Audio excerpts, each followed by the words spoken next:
सबसे अनुरोध की कृपया तालियां बजा करके स्वागत करें। दीपक आबा जी और मुकेश गुप्ता जी भी बता रहे हैं, मैं उनका भी अभिनंदन करता हूं।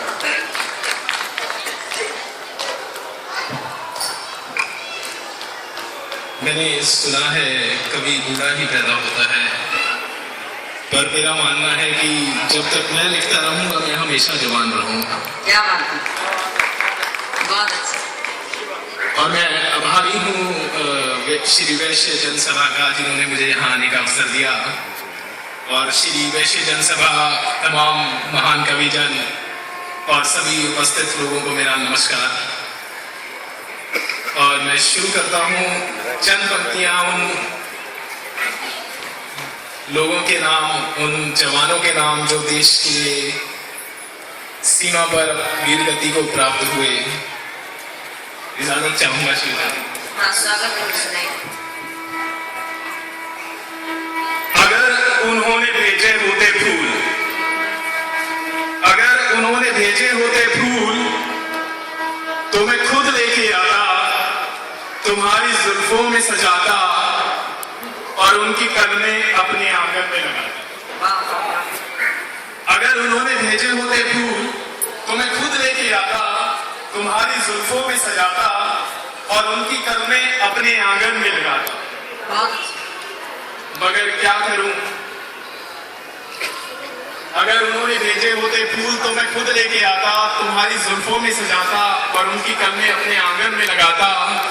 कल को जब भी हवा चलती, सावन आता, तो मेरे मुल्क में उनका प्यार महकता। वाह वाह वाह। कल को जब भी हवा चलती, सावन आता, तो मेरे मुल्क में उनका प्यार महकता। मगर क्या करूं प्रिय, सरहद पार से उन्होंने भेजी थी गोली। मगर क्या करूं प्रिय, सरहद पार से उन्होंने भेजी थी गोलियां, और मैं कैसे आने देता ये जहर अपने वतन में, और मैं कैसे आने देता ये जहर अपने वतन में।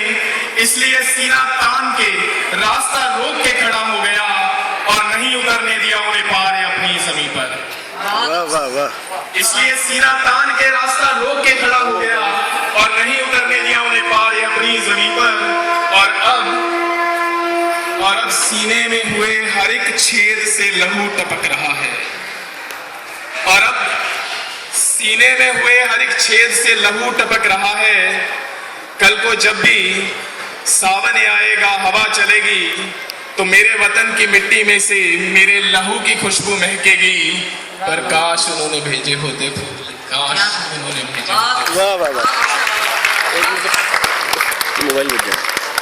और एक दो पंक्तियां आपके सामने रखूंगा, तो ही कहते हैं शायद उनको, क्योंकि मुझे सिर्फ लिखने का शौक है, तो मैं कुछ ही लिखता हूँ। मेरे पिता कर गए सारी दौलत मेरे नाम। वाह क्या बात है।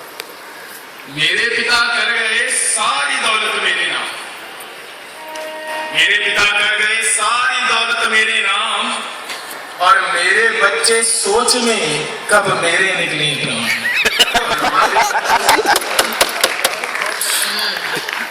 एक छोटा सा बच्चा है, उसको भी नर्सरी की उसकी बुक पढ़ रहा था, उसमें पहला चैप्टर रहा वो सदा सच बोल झूठ मत बोल नल बंद कर स्वर। तो पढ़ने के बाद में दो चार पंक्तियां यूं ही मस्तिष्क में आई। पहला सबक भूले सभी सदा सच बोलो, पहला सबक भूले सभी सदा सच बोलो, पढ़े लिखे अफसरों फिर से किताबों खोलो, पढ़े लिखे अफसरों फिर से। बहुत बढ़िया। और एक दो शेर रखना चाहूंगा आपके सामने।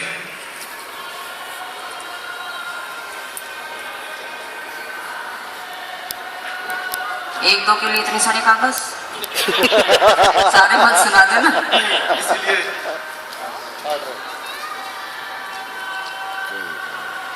उसके घर पे घर न फैसलाए देर होता। बस जिंदगी की छोटी छोटी सी जो मूवमेंट्स हैं, छोटी छोटी सी, जिनकी वजह से सारी जिंदगी बदल के रह जाती है, कुछ ऐसे ही ख्याल है इसमें। उसके घर पे घर न फैसलाए देर होता, तो न लुप्त उजाला होता, ना ये अंधेर होता। तो न लुप्त उजाला होता न ये अंधेर होता, और बेशाख किए न होते पत्ते जो आंधियों ने, बेशाख किए न होते पत्ते जो आंधियों ने, तो यूं पैरों तले न रुलते फूलों से खेल होता, तो यूं पैरों तले न रुलते अच्छा फूलों से खेल अच्छा होता। अच्छा।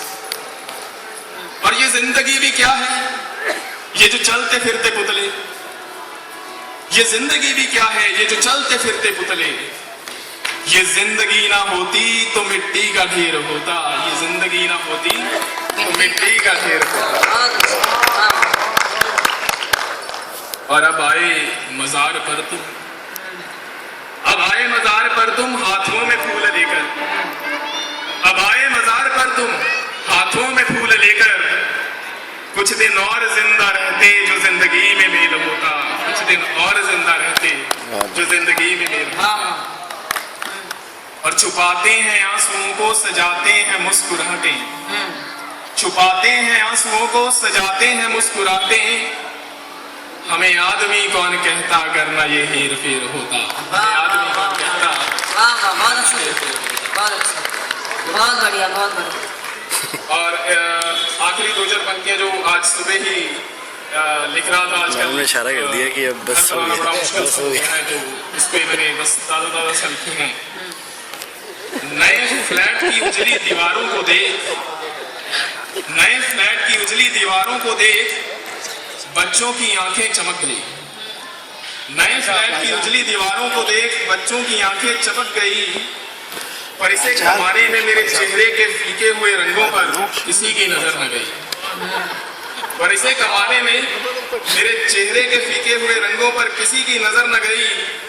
दिल को समझाया तिनका तिनका बचाया, दिल को समझाया तिनका तिनका बचाया, एक अपने आशियाने की जुस्तजू, जिंदगी की न जाने कितनी ख्वाहिशें खा गई, एक आशियाने की जुस्तजू। बहुत अच्छा, बहुत अच्छा मनोज जी, धन्यवाद। बहुत अच्छी प्रस्तुति दी। एक बार जोरदार तालियां बजाएं, क्योंकि इनका ये पहला प्रयास है मंच पर कविता सुनाने का, और पहले प्रयास में इन्होंने इतनी अच्छी प्रस्तुति दी, मैं इन्हें बहुत बहुत साधुवाद देती हूँ। मित्रों, मनुष्य रोते हुए पैदा हुआ, लेकिन उसे रोते हुए जीना और रोते हुए मरना स्वीकार नहीं था। इसके लिए उसने हंसने हंसाने की कोशिश की। आजकल मोबाइल का जमाना है, SMS का युग है, हंसाने का काम SMS करने लगे हैं। एक लड़की ने लड़के को SMS किया कि जिया बेकरार है, छाई बहार है, जल्दी आकर मिल ले वरना दूसरा तैयार। ये पीछे वालों को ज्यादा समझ में आई। एक SMS मेरे पास आया जिसे पढ़कर मैं बहुत हंसी।